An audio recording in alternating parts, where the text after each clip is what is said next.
So let's get started with the first session, Foresight from Around the World, Public Sector Perspectives.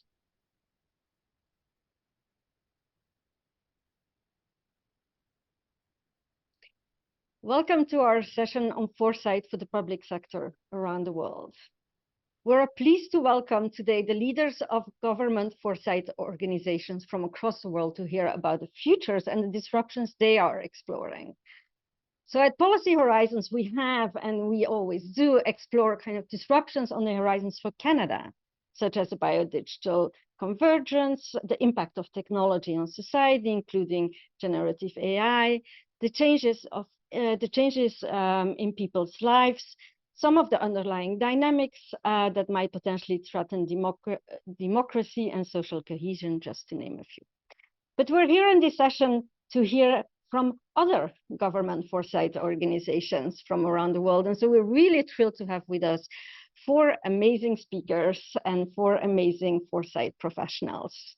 So thank you very much for being here. So I'm pleased to introduce you, our speakers. First of all, we have Jeanette Kwek. Jeanette is the head of the Center of Strategic Futures at the Strategy Group at the Prime Minister's Office in Singapore. Welcome, Jeanette. It's good to see you. Maria Langen-Riekhoff. She's the Director of Strategic Futures Group at the National Intelligence Council for the United States of America. Welcome, Maria. And we have Victor Israel, who is the head of the National Intelligence Directorate at the Ministry of Intelligence in Israel. Welcome, Victor. And last but not least is with us here, Stephen Quest. He's the Director General of the Joint Research Center at the European Commission. Welcome, Stephen. Thank you very much. So welcome to all of you. And I suggest we immediately kind of dive into the conversations. We all do foresight in government organizations. And as doing that, the futures we're looking at are quite large. They're diverse. We look at a lot of trends. We look at a lot of disruptions. What we'd like to hear from you today is to have an idea of what are some of the key developments that your foresight organizations are investigating. What are some of these key drivers of change that will change your society and our world, and why should we anticipate those? And so in order to hear first maybe from Jeanette from Singapore, what is Singapore looking at, Jeanette? Thanks very much, Christelle, and thanks very much for the invitation to join you today. I look forward to the rest of this conversation. Very quickly, let me talk about some of the work that the CSF has been doing in recent months. We've put together what we call the Driving Forces 2040 set of trends that we think will shape our global environment over the next 20 years. It's a set of 17 trends which cover a range of different domains. And so when we think about this set of 17 trends, 5 big themes kind of jump out from the stories these trends are telling. And these are the themes that kind of underpin a lot of the research that the center is currently doing today. The first theme is this question of an emerging domain that we call the DigiReal, that exists at the border between the physical world and the digital world, and is kind of both and neither. Some of the big questions we're asking ourselves is, how will future societies then move between the physical and digital space, or whether that distinction will even have meaning in the future, and what impact does that have for governments and their relationships with citizens, relationships with each other? The second big theme is kind of a whiplash from the first one, and it is that even as the digital becomes more important, physical constraints that we face remain relevant. My favorite tagline from this theme is, you cannot eat a virtual hamburger, at least not today.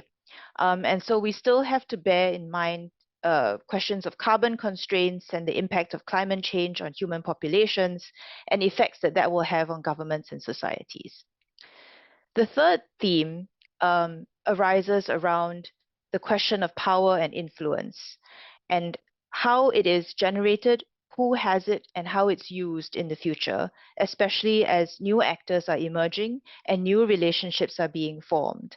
One particular question for us, for Singapore in this space, is the relationship between cities and urban conglomerations, because we are both a city and a state and have to navigate that space as it evolves. The fourth big theme, I will confess, emerged very sharply because we were doing this research during the height of the COVID pandemic. And it was around this question of how interconnectedness and interdependence was going to evolve over the next 20 years. How goods, services, and international systems are connected, and how linkages between people across borders are evolving, are very salient to a society and economy like Singapore's, which makes its living on basically the interconnectedness of the international system. How might institutions respond to changes in interdependence? The last big theme that we are asking is my favorite, in part because it is the cheat that underpins all of these four themes that come before. It is a recognition that as all of these disruptions are playing out, they are forcing societies to renegotiate what values and beliefs hold us together. They are challenging existing visions of a shared future, our conceptions of what our mutual obligations are to each other within societies, and what shared objectives or goals might exist as we look towards the future. So how will then the social compact between public, private, and people sectors evolve over the next 20 years is really the big question underpinning all of these disruptions that are coming at us. So those are kind of the big buckets of work that we're looking at the CSF. Thank you so much, Jeanette, for sharing your Singaporean view. Victor, what is Israel looking at? Hi, hello to everyone. I have the honor to be with you today. I want to share with you one of the most problematic topic we are focusing in our scanning horizon mechanism, the great power competition between United States and China in the center. Each side is actively shaping its sphere of influence and striving to prevent by the other sides. This competition has a profound impact on various global issues for us also, ranging from the economy and geopolitics to technology and science. Our predictions for the coming years anticipate an increase in global decoupling and deglobalization. This trend will result in disruption to supply chains, technology, and the economy, including challenges to the status of the US dollar as the world's primary trade currency, often referred to as the de-dollarization trend. Additionally, we observe a growing number of barriers and restrictions impeding the flow of information and knowledge between states, as have been witnessed in recent decades. In addition to the economic and technological competition, we identified two relatively new dimensions, military and ideological. The international arena is witnessing a return to strategic calculations and maneuvering through great power competitions. The military balance encompassing nuclear capabilities and military tensions will play an increasingly significant role in shaping state relations.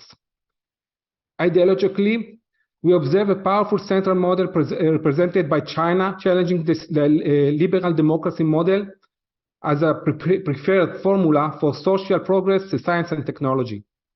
With the emergence of these two new dimensions, the competition gradually transfers into rivalry. This intensifying rivalry and decoupling increase the negative consequences of megatrends such as climate change and the rapid advancement of technology, thereby increasing the likelihood of crises in food security, energy security, supply chain disruptions, and social inequality. Still, we live in tightly interconnected global village, where events in one region quickly impact the rest of the world. If a crisis erupts in a remote area, there is a high likelihood that it will have a ripple effect. Moreover, the interconnections of the global world means that the crisis in one domain can easily separate to other areas or domains.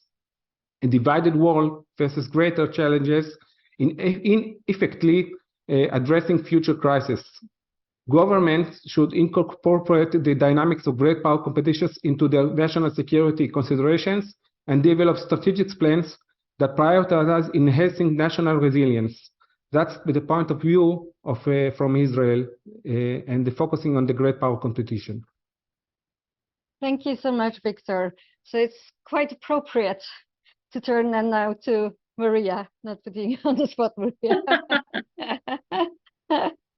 Thank you, Crystal. It's a great opportunity to be part of this important program, and I'm really honored to be on this panel with leaders of other governments, foresight, and forecasting units. You know, I always learn so much, both on the methodological side, but also as we begin to share ideas about the trends and the stories that we're seeing emerge. So from Washington, we are currently at the midway point in our Global Trends production cycle. We are 2 years since the publication of Global Trends 2040, A More Contested World, in which we really focused on the contestation at every level of analysis, from societies to within states to the international system. And we're 2 years, actually a little bit less, until the publication of the next edition, which is going to be Global Trends 2045. This means we are in that divergent thinking phase of the analytic process. We're trying to cast a really wide net for new ideas, changing trajectories of larger trends, just stories about the potential future. So as we go out 20 years, we're both looking at those major foundational forces that are shaping every region, but we're also looking for those kind of emerging stories. So let me name a couple in kind of each bucket. First, we are attempting to take a really fresh look at demographics and challenge some of our assumptions and long-term assessments about demographic trends. I remember when we launched into Global Trends 2040 and I talked to demographers, I got this, well, the trends haven't really changed, you know, it's kind of the same story, but we are starting to see some different forces at play, and that will really play out in 20, 40, 50 years. The distribution of the global population could look quite different. So we're working with political demographers to think about the next wave of aging countries. Now, unlike that first wave of aging countries in Europe and parts of Asia, the next set of aging countries are not all democracies. How do authoritarian leaders respond to the challenges of a contracting workforce, or for caring for older populations when their number of young people are decreasing rapidly? And overlay that with changes in longevity. As people start to live longer and live better longer, how do they stay productive? So this leads into my second kind of foundational trend I think we need to reconsider, and that is taking a closer look at education. Education is a major force that is going to shape dynamics within countries, especially human development and economic growth. You know, for instance, Africa's population is poised to double by 2050, but its median age is only likely to be about 22. So how are countries dealing with their different types of populations? How will individual countries educate and prepare their youth for to be the workforce of the future? This is going to shape their possibilities for economic development. But on the flip side, with these aging countries, how do you retrain older populations to contribute longer to a more digital economy? It's really hard to get at how populations and governments are thinking about education for the future and preparing for these major shifts. But it will shape how countries engage with each other, but also how they manage their populations and how they grow their own economies. So turning to kind of the emerging issues that we're thinking about in a much different category, we're also asking questions about the future of information and truth. You know, as AI makes rapid strides in producing new content, how will we know what's real? You know, how will we know what is designed to influence and manipulate us? What will the struggle mean to societal cohesion? What will it mean to geopolitics, relations between countries, as different countries and different communities accept different versions of the truth? There are so many things to unpack when it comes to that information environment. I know my colleagues have kind of spoken of this in the last two presentations. So I think we're only beginning to scratch the surface. So those are a few of the things we're thinking about, and I'll turn it back to you. Thank you very much, Maria, for sharing the view from your long-lasting center of foresight at the US. Super, thank you. And last but not least, on the same question, Stephen, what is the European Commission looking at? Well, thanks so much, Crystal, and real pleasure to be able to join you today for this panel. So the Commission has developed a practice over the last few years of producing annual strategic foresight reports.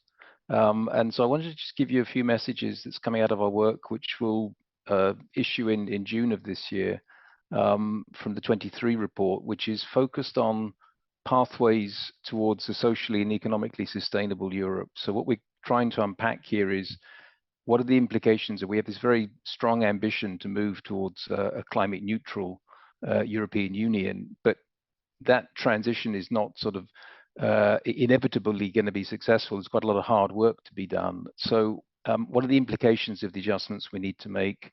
And what are the tensions and the trade-offs? And we try to unpack that in the work that we're doing. And I just wanted to give you maybe three headlines of what's emerging from this thinking as we looked ahead to 2050 at the intersections between the economic and the social and the challenges for sustainability. So it's not comprehensive, but just a couple of messages. One theme that emerges is around tensions in the global order. So we see we have a battle of narratives that emerges, and if you like, the traditional sort of European Union or perhaps Western narrative around, liberal market economies and so on is being challenged more. And this in turn, this battle of the narratives leads to what we see as a battle of offers, because we see a more transactional approach emerging where partner countries swing around and navigate between different blocks to try and find the most advantageous positioning and partnerships. So movements between blocks and different tensions to navigate in that area. So that's one theme that we see emerging. Another is around inequalities. So within the European Union, we actually don't see income inequality rising significantly. But what we do see is the sentiment or the feeling of inequality rising. So people feel that income inequality is too high. And at the same time, we're conscious that the climate transition we're having to make is going to raise more inequalities and more hard work is needed. And these impacts are not distributed evenly. You have socioeconomic differences and geographical differences. So here we see emerging what we're calling a geography of discontent, with inequalities both between our member states, but more importantly, within member states across geographies and across boundaries.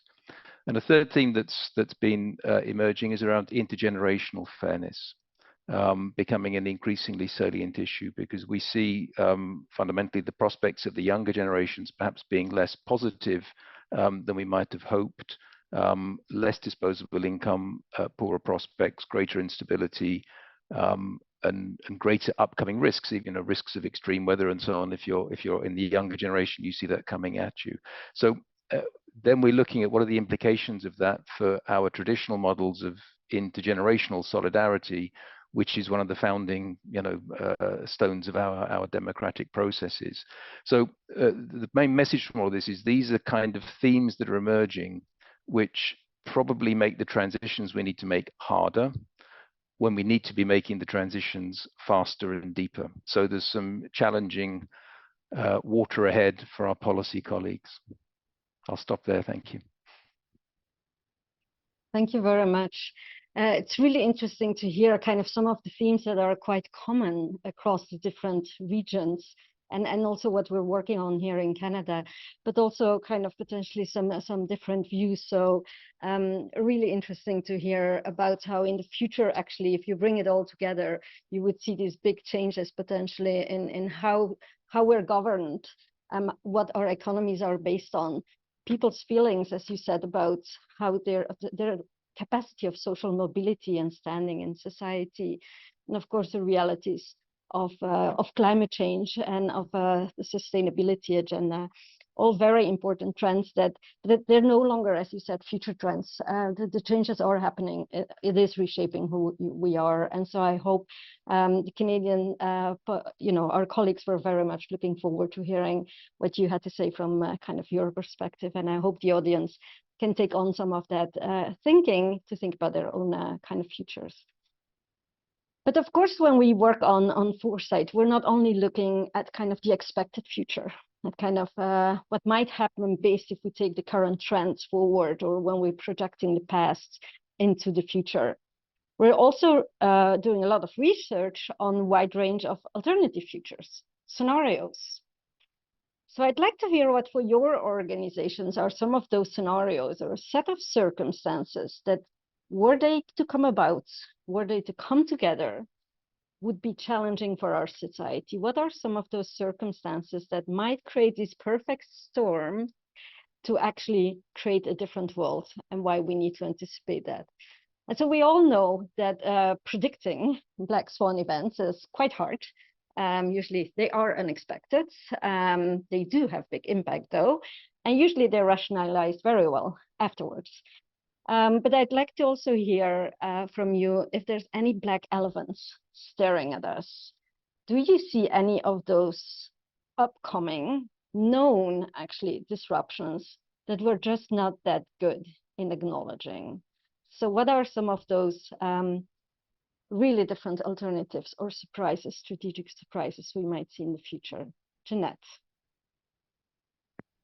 It's a very difficult question to answer, Crystal, especially the black swans one. I think by definition, they're quite hard to hunt.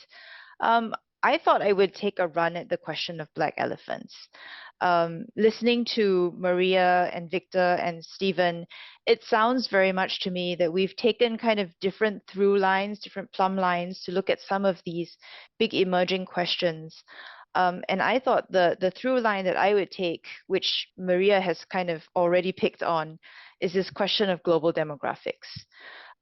So the panel has touched on some of the issues related to global demographics. I thought there were one or two others that were worth highlighting, how demographics intersects with other trends that we see, such as developments in technology, such as developments in automation, that will actually shape some of the fundamental building blocks of society. The big question I didn't hear any of us talk about was really the question of the future of the global middle class. What size will it be? Where will it be located? What will its preferences be? The global middle class today accounts for the largest segment of demand in the global economy. The middle class of tomorrow, however, faces a level of precarity and uncertainty around their ability to achieve their aspirations that is quite unlike the middle class of today. Already, the cost of essential aspects of middle class lifestyle, such as home ownership or higher education, has increased faster than income for many, right? Faster than income has grown for many. Further complicating this issue, many of the Asian countries, which were expected to form the bulk of the future global middle class, may have been adversely affected by the COVID-19 pandemic, kind of at the crucial junctures of their growth trajectories, and the longer-term prospects of their economic development and transition into high-income economies remains uncertain. So if we don't see the anticipated boom in the global middle class, and if the future middle class has different consumption choices than the past, what does that mean for the engines of growth in the global economy tomorrow? The other big question I thought we didn't really touch on was the question of the mismatch between where labor sources live and where the demand for labor might be in geographic location, but also in terms of skill sets that are demanded and size, how much global labor is required. And this is where the interaction with technology is most salient, because the impact of digitalization, automation, as well as international connectivity that allows remote access to labor sources might remove the need for some sources of labor altogether and shift the locus of demand for other types of labor to somewhere else. So we might see levels of migration for climate or for work reasons that we haven't seen in previous generations. Are we prepared for that? The last point I had was really around the degree of social political risk that's engendered by shifting age structures. So the other panelists have also touched on some of these risks. I won't belabor the point, except to once again highlight the question of technology extending lifespans, especially healthy lifespans, and how that might affect how the next generation thinks of their life path. and what their aspirations might be and when they want to achieve them. These actually have the potential to have fairly deep social ramifications, which maybe, as Maria had mentioned, we might not be thinking about quite so clearly yet. I'll turn that back over to you, Christelle. Thank you so much, Jeanette. And so, Victor, can I ask you Yes. the same questions? Any black elephants, black swans, difficult Jeanette, circumstances? thank you for the question. As Jeanette, I start with the black elephant. According to prediction by the International Monetary Fund and other global organizations, the global economic growth in the next few years is expected to be low, particularly in the developed countries. Governments' irresponsible policies regarding expenditure, coupled with inadequate preparation for the possibility of global economic crisis in the coming years, can be regarded as a black elephant. The challenges to the current global economic system are already evident. Assumptions regarding the continuation of familiar globalization behaviors, such as trade based on relative advantage and the dominance of the US dollar as the global reserve currency, may falter earlier and more rapidly than anticipated. Our leading estimates for the next, I pass transit to the tech issue. Our leading estimates for the next 5 to 8 years foresee evolutionary progress in technology, particularly in the areas of artificial intelligence and biodigital convergence.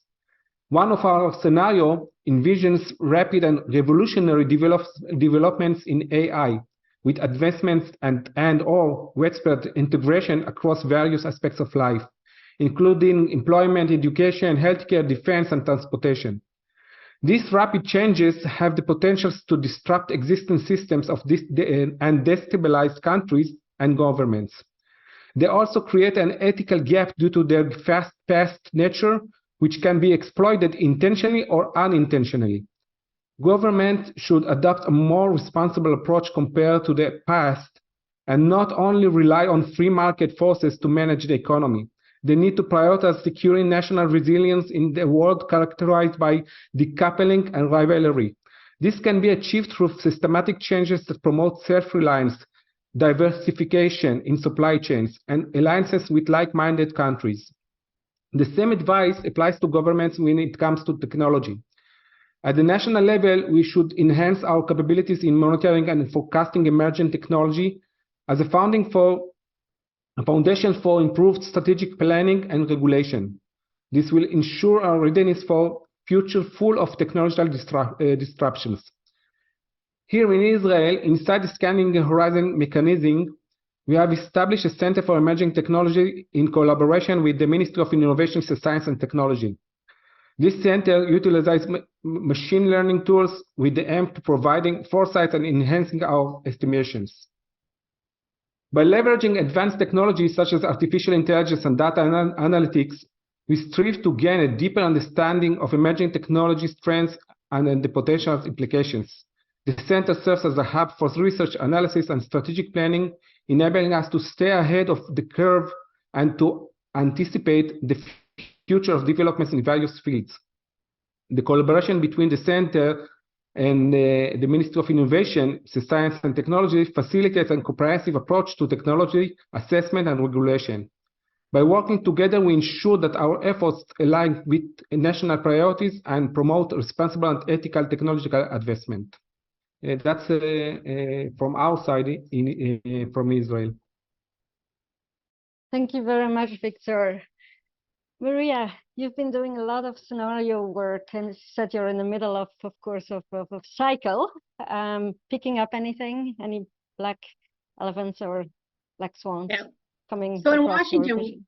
we actually spend a lot of time thinking about and worrying about potential surprises. We do lots of exercises on low probability, high impact events in the near, medium, and long term. The purpose of these exercises are really less about identifying the individual surprise and more about being better prepared for and more resilient to kind of the wide range of possible events and disruptions. Because we could do these lists all day long, right? And we're never going to pick We might be lucky and pick one or two of the, things that are likely to happen. But in that category of black elephants or gray rhinos or whatever color animal you want to choose to call it, we are currently really exploring the more slowly evolving dynamics. I'm thinking more of the frog in the boiling water. And when I think about kind of that dynamic, it's really several categories of technology that come to mind, from advances in biotechnology to the progression of artificial intelligence. We're really trying to push ourselves, not just to discuss the likely tech and the expected or planned uses of those technologies, but to think about the unintended and unexpected second and third order consequences for societies, our national power, and really what it means to be human. At this stage, we're still in that questioning, but I think we need to think, or will these technologies increase or decrease inequalities, which I heard several mention already? Will they challenge social cohesion or complicate our government's ability to provide services and basic elements of governance? Will they improve our human security across, health, education, all kinds of welfare? Will they impact the global balance of power as some countries choose to embrace certain technologies and other countries impose different kind of standards and ethical parameters around their use? So I think technology is really an area where we need to be thinking in that short, medium, and long term. I know we're running out of time. Just one last thought I'd love to throw out, and actually I looked at your agenda for the next couple of days, and I was thrilled to see that you're going to have an event or a panel and discussion on existential threats. I feel like every time I pick up something to sort of read widely, there's a discussion of something being existential. It's kind of the word of the year. Is it overused? Is it warranted? Has it become meaningless? Such an important conversation, and I think it ties in quite nicely with your questions about kind of black swans as well as black elephants. So I'll just end there. Thank you for this opportunity. Thank you very much, Maria. And Stephen, any whatever animals running around in Europe's vision?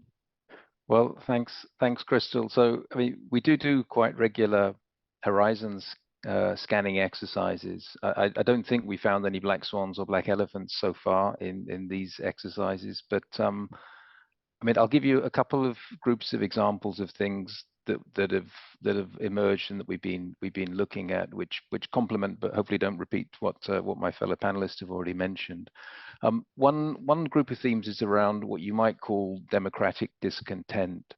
So I mean, generally speaking, I think we see an uptick in disenfranchisement, in discontent. We see lowering levels of trust in public institutions, greater polarization, and so on. So all of these things will challenge democracy. But then within that, there's a couple of more micro trends which may or may not be significant, but we've been looking at them. One is around radical transparency. So it's a kind of mix between growing levels of discontent and very large amounts of data being available, and calls in some areas for more transparency, more explicit transparency about either values or information.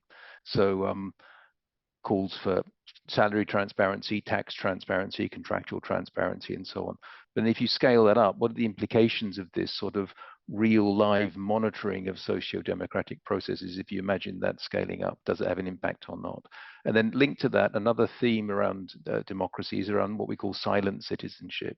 So it's not people being indifferent and simply not caring, but it's more as if you like a strategic use of silence or absence from process.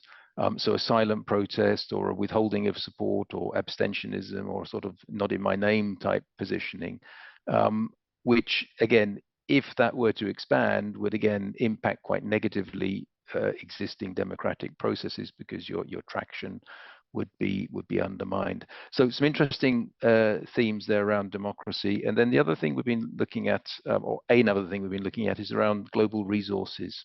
So I mean, just 3 bullets here. One is around the global governance of the commons, and by that I mean things like the Arctic, or deep sea mining, or lunar mining, space, all these kind of areas where clearly there's growing interest, but there are some quite significant governance, legal, environmental issues if you start, well, literally digging into those areas that one needs to look at.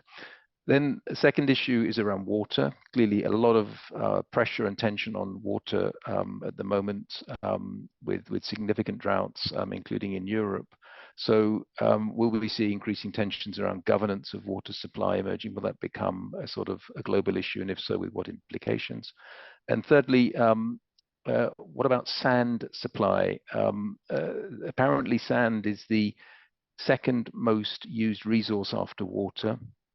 And some forecasts are showing a 40 to 50% increase in the use of global building sand between 2020 and 2060. And that is predicted to be much faster than the replenishment rate of sand. So, I mean, it wouldn't have struck me that sand was a big issue, but if you look at those kind of predictions and you look forward, will we see ourselves having conflicts about sand in the future, whereas in the past we were fighting about other things? So those are some of the things that we see on our weak signal screen. Let's see whether they turn into black swans, black elephants, or anything else in the future. Thank you very much. We've been talking in this session about kind of very big, broad shifts actually happening in the different systems, in the political, in the economic environment, etc. But also you've pinpointed some very, very concrete kind of changes and things that might happen that we need to keep an eye on. So of course the listeners of our audience might think like, oh my God, like what world are we going to live in, kind of if all this comes to bear, of course. But of course, as we all know, the reason we're doing Foresight is to create the futures that we want. To create kind of, you have to look at what might happen actually to potentially be able to intervene in a system and to be able to work together to make sure that the outcome of the system is going to be a positive one, rather than kind of closing the blinders and hope that things are going to be okay. So thank you very much to all of you for sharing the perspectives from the Foresight organizations in the countries that you are leading. And I'm very grateful you were here with us, and I hope you're going to stay for the rest of the week. Thank you so much.